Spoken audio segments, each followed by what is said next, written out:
नमस्कार, A24 news में आपका स्वागत है। मैं हूं रूबी सिंह। सबसे पहले नजर डालते हैं आज की हेडलाइंस पर।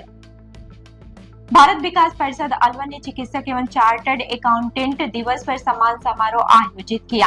कार्यक्रम में परिषद के 22 डॉक्टरों और 3 चार्टर्ड अकाउंटेंट्स को प्रशस्ति पत्र, पौधा और अंगवस्त्र देकर सम्मानित किया गया। वक्ताओं ने ऐसे आयोजनों को समाज और परिषद के बीच बेहतर जुड़ाव का माध्यम बताया। समारोह में बड़ी संख्या में परिषद के पदाधिकारी, चिकित्सक और सदस्य मौजूद रहे।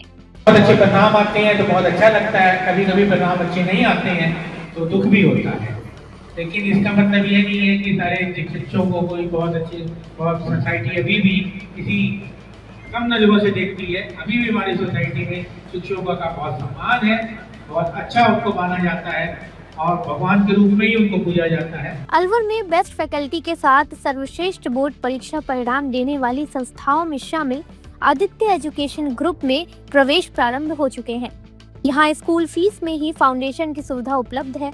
कक्षा 9वीं एवं 10वीं के लिए प्री फाउंडेशन तथा 11वीं एवं 12वीं के लिए विज्ञान, वाणिज्य एवं कला वर्ग, हिंदी एवं अंग्रेजी माध्यम में एडमिशन लिए जा रहे हैं। इस वर्ष संस्था के मेधावी विद्यार्थी प्राची राठौर, अंकित कुमार, गार्गी सैनी, कमल प्रजापत, बलराज वर्मा, गौरी और वैशाली ने बोर्ड परीक्षा में 97% अंक प्राप्त कर संस्था का गौरव बढ़ाया।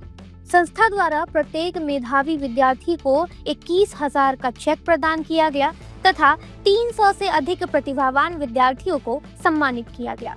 साथ ही विशेष सुविधा के रूप में नर्सरी से 8वीं तक बुक, नोटबुक, बैग, डायरी और आई कार्ड निःशुल्क, जबकि 9वीं से 12वीं तक बैग, ड्रेस, जैकेट और आई कार्ड निःशुल्क दिए जाते हैं। संस्था की शाखाएं Aditya public senior secondary school, Lajpat Nagar, Ambedkar circle के पास, Delhi academy senior secondary school 45, Subhash Nagar NEB Agrasen circle के पास तथा आदित्य किड्स एकेडमी तिजारा फाटक पुल के पास अलवर में संचालित है। अधिक जानकारी के लिए संपर्क करें 9829107651 पर तथा 9116919576 पर। अलवर के मुबारकपुर गांव में 4 वर्षीय मासूम गर्म तेल से भरी कड़ाही में गिरने से गंभीर रूप से झुलस गया।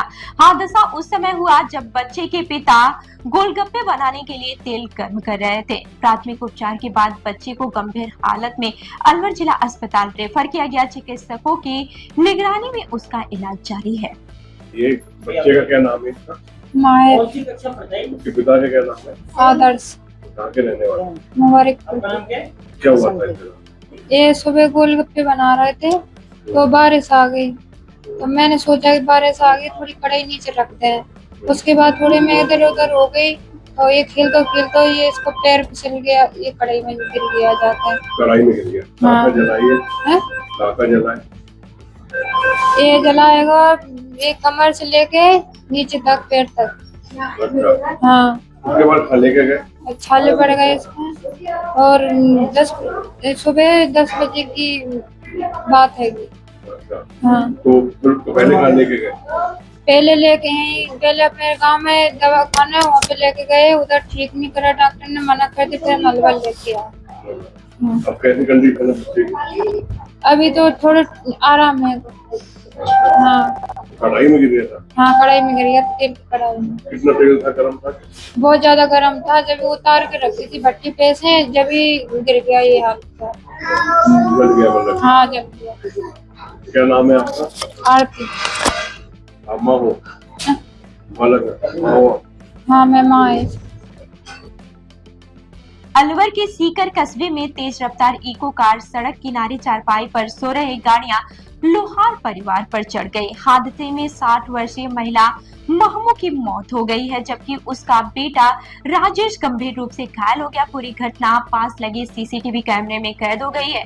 घायल का अलवर जिला अस्पताल में उपचार जारी है। क्या नाम है महिला का? मैमू। जो महिला का क्या नाम? जो मैमू ही है, उसका जो मौत हुई ना उसका नाम ही मैमू है। क्या घटना हुई है पूरी? घटना ये हुई थी, वो तो अपनी झुग्गी के सामने खाट लेकर बैठी थी और इसका लड़का था ना, वो सो रहा था उसके साइड में। तो सामने से गाड़ी आई, दोनों को, माँ बेटों को ऊपर ही उसने चढ़ा दी। कोई सड़क पे और कोई गाड़ी नहीं थी, ना कोई कुत्ता बिल्ली कुछ भी नहीं था, सिर्फ वो गाड़ी थी और इनके ऊपर से वो मेमू थी, वो खत्म हो गए। जो बड़े लड़का ही सिर में चोट आई है और पेट में आई। लड़के के नाम क्या है? राजेश। तो आज की घटना है? आज की घटना सुबह 7 बजे, सुबह 7 आज की घटना है? सीगरी की। अच्छा, आपका नाम क्या है? कोयल।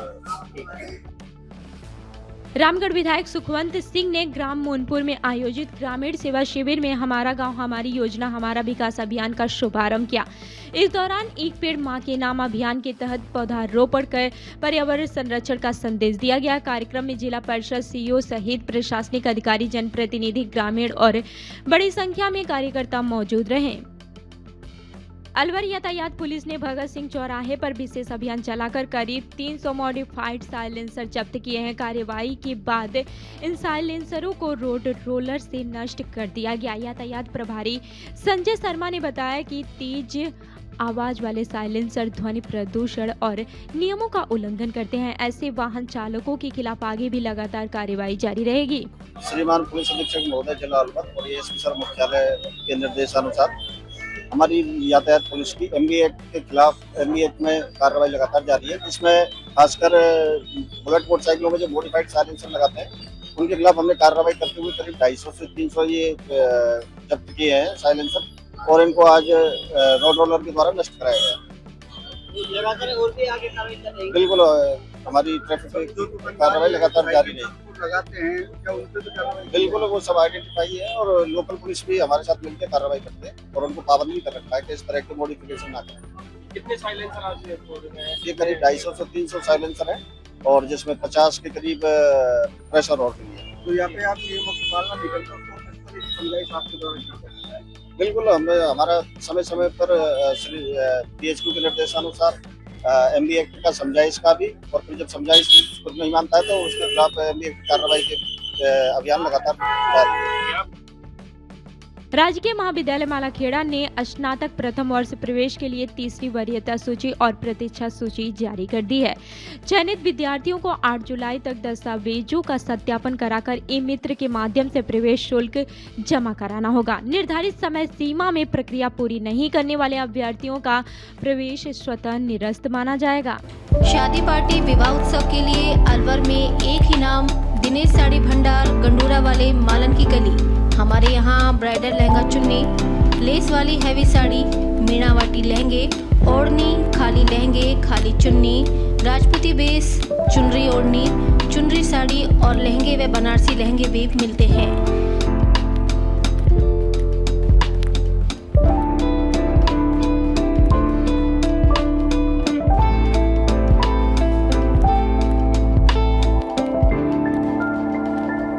हमारे यहाँ दुल्हन के लहंगे 4000 से शुरू, नॉर्मल साड़ी 150 से शुरू, खाली लहंगे 800 से शुरू और खाली चुन्नी 400 से शुरू।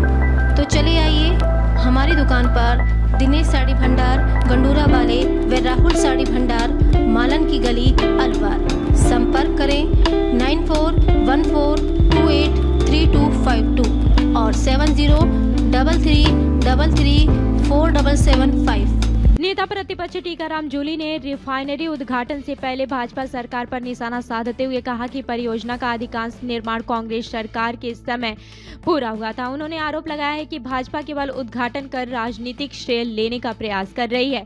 इसके साथ ही ERCP, पेपर लीक और महंगाई जैसे मुद्दों पर भी सरकार को घेरा। देखिए, कामों का कोई श्रेय लेना सीखे तो नरेंद्र मोदी जी से। जिस काम की शुरुआत यूपीए गवर्नमेंट के अंदर सोनिया गांधी जी ने, उस प्रोजेक्ट की कीमत उस समय लागत जो है लगभग 39,000 करोड़। हमारे समय में इस पूरी रिफाइनरी का लगभग 80 से 85% काम हमने किया है, लेकिन खुद श्रेय लेने के लिए शिलान्यास भी 2 बार किया और उद्घाटन भी अब ऊपर वाले की मेहरबानी से 2 बार करने जा रहे हैं। एक बार दोबारा तय हुआ था, उस समय आग लगी। जब आग लगी वो किस वजह से लगी थी, क्या उसमें टेक्निकल कमी थी या किसी अधिकारी कर्मचारी की लापरवाही थी, वो बात आज तक सामने नहीं आई। उस समय बड़ी रैली कर रहे थे, लेकिन अब की बार भीड़ नहीं जुट पा रही है, तो इसलिए रैली भी नहीं कर रहे। एक प्रकार से जो 39,000 करोड़ रुपए की लागत थी, उसको 90,000 करोड़ से अधिक की लागत पहुंचाने का जो काम किया है वो इस बीजेपी की सरकार ने किया है। राजस्थान की जनता का खून पसीने का पैसा था, जो मैं समझता हूँ दुगना वहां पे इन लोगों ने खर्च किया। रिफाइनरी जो है राजस्थान की लाइफलाइन है, इससे लाखों लोगों को प्रत्यक्ष और अप्रत्यक्ष रूप से रोजगार मिलेगा। स्टेट को भी फाइनेंशियल बहुत बड़ा फायदा मिलेगा। देर आए दुरुस्त आए, इन लोगों की वजह से तकरीबन 6 साल ये रिफाइनरी देरी से शुरू हो रही है, नहीं तो ये रिफाइनरी आपसे बहुत पहले शुरू हो जाती और राजस्थान की जो हालत आज है वो नहीं होती, इसको काफी बड़ा फायदा मिलता। लेकिन अब चूंकि भीड़ भी नहीं जुट रही है, तो पहले तो खूब प्रयास किए कि अधिकारी कर्मचारी इनकी रैली करा दें, लेकिन अब उसमें भी लोगों ने नाराजगी जताई है। अजमेर केंद्रीय कारागार में हुई हत्या के मामले पर नेता प्रतिपक्ष टीकाराम जूली ने राज्य सरकार की कानून व्यवस्था पर सवाल उठाए। उन्होंने कहा कि मुख्यमंत्री के पास जेल विभाग होने के बावजूद जेल के भीतर हत्या होना गंभीर सुरक्षा चूक है। जूली ने आरोप लगाया है कि प्रदेश में अपराध बढ़ रहे हैं और सरकार प्रभावी कार्रवाई करने में विफल साबित हो रही है। देखिए, स्टेट की जो कानून व्यवस्था है वो चरमरा चुकी है और सबसे बुरे हालात जो है वो जेलों के हैं, थानों के हैं। पूरे हिंदुस्तान के अंदर सबसे अधिक जो है हिरासत में मौत हो रही है वो राजस्थान के अंदर हो रही है। ये एक बहुत बड़ा, मैं समझता हूँ, एक राजस्थान के ऊपर धब्बे वाला काम है कि यहाँ इस प्रकार के हालात पैदा हो।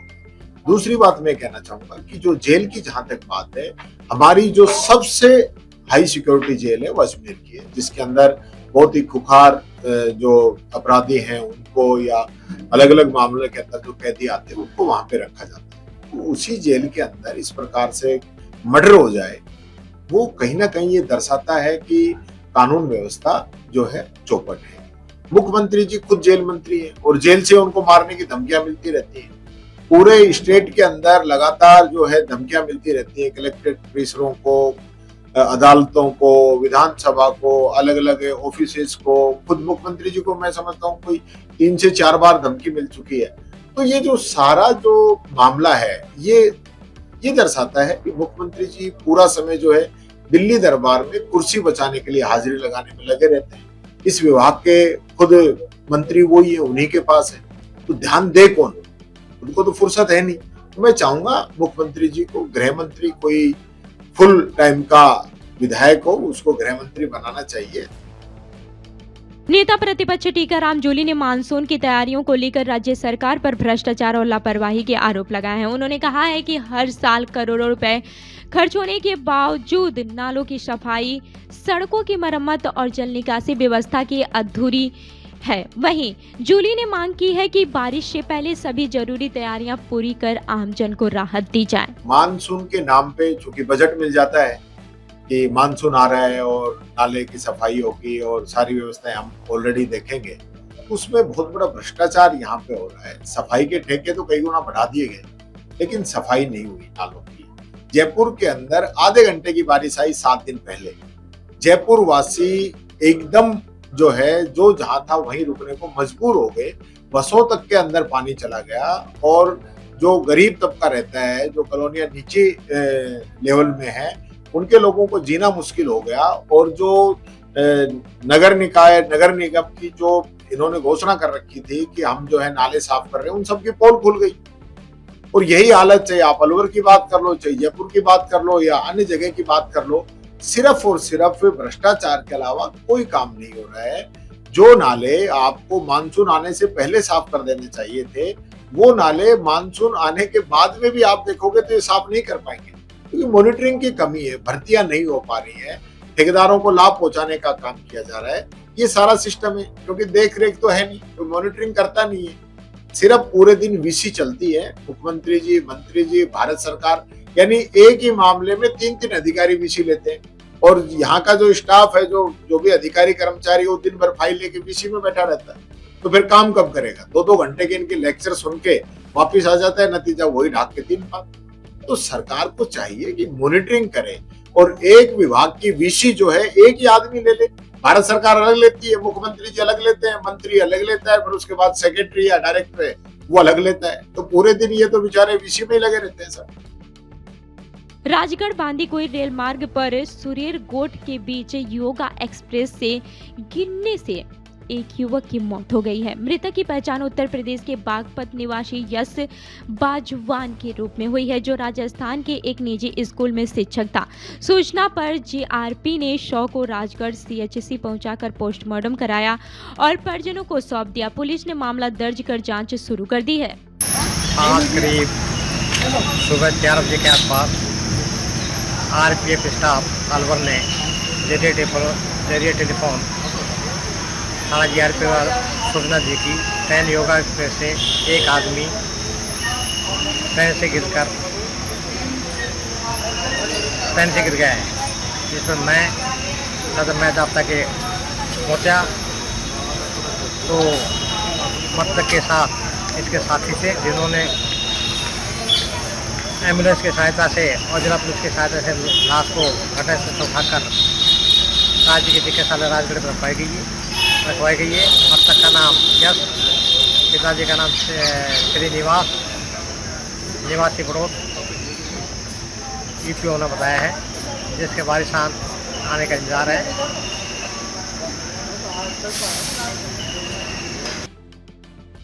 राजगढ़ क्षेत्र के ग्राम कलेशान स्थित ऐतिहासिक भूरा सिद्ध हनुमान मंदिर तक जाने वाला सड़क मार्ग पूरी तरह से क्षतिग्रस्त हो गया है। खराब सड़क के कारण श्रद्धालुओं को मंदिर पहुंचने में भारी परेशानी का सामना करना पड़ रहा है और दुर्घटना का खतरा भी बना हुआ है। स्थानीय ग्रामीणों और श्रद्धालुओं ने जनप्रतिनिधियों से सड़क की जल्द मरम्मत कर सुरक्षित आवागमन सुनिश्चित करने की मांग की है। हरियाणा के रेवाड़ी में देर रात पुलिस और बदमाशों के बीच मुठभेड़ हुई। दोनों ओर से कई राउंड की फायरिंग हुई, जिसमें पुलिस की जवाबी कार्रवाई में 2 बदमाशों के पैर में गोली लगी और उन्हें गिरफ्तार कर लिया गया। मुठभेड़ के दौरान एक सब इंस्पेक्टर को भी गोली लगी, लेकिन बुलेट प्रूफ जैकेट के कारण उनकी जान बच गई। दोनों आरोपियों पर हत्या, लूट और फिरौती सहित कई गंभीर मामले दर्ज हैं। वो रापड़का से और कच्चे रास्ते से होते हुए जड़थल की तरफ आएंगे, जिस सूचना पे अपनी टीम को तैयार करके इंस्पेक्टर योगेश द्वारा वहाँ पे मौके पे पहुँचा गया और जैसे ही वहाँ नाकाबंदी की गई और नाकाबंदी पे की गई तो उसके बाद 2 लोग पल्सर मोटरसाइकिल पे आगे दिखाई दिए। उनको रुकने का इशारा किया तो इशारा करते ही और उन्होंने तुरंत पुलिस के ऊपर फायरिंग शुरू कर दी, जिसमें एक गोली हमारे सब इंस्पेक्टर फखरुद्दीन को लगी, लेकिन बुलेट प्रूफ जैकेट होने की वजह से वो सुरक्षित बच गए। और जवाबी फायरिंग में पुलिस द्वारा भी फायरिंग की गई, जिसमें जो 2 लोग हैं उनको पैर में गोली लगी है। और आपको बता दूं कि ये लोग, एक तो मोहन है बोलनी का और एक गोविंद उर्फ चमन, ये राजस्थान के रहने वाले हैं और इनके ऊपर पहले भी काफ़ी आपराधिक मुकदमे दर्ज हैं। मोहन के ऊपर करीब 8 और 9 चोरी, फिरौती और लूट डकैती के मुकदमे दर्ज हैं। 307 का मुकदमा दर्ज है, आर्मजेट का मुकदमा दर्ज है और गोविंद के ऊपर हरियाणा और राजस्थान में करीबन 14-15 मुकदमे दर्ज हैं। एक 302 का मुकदमा दर्ज है। तो इस मुठभेड़ में इन 2 आरोपियों को गोली लगी है और इनको तुरंत ट्रामा सेंटर में एडमिट करवाया गया है और उपचार किया गया है।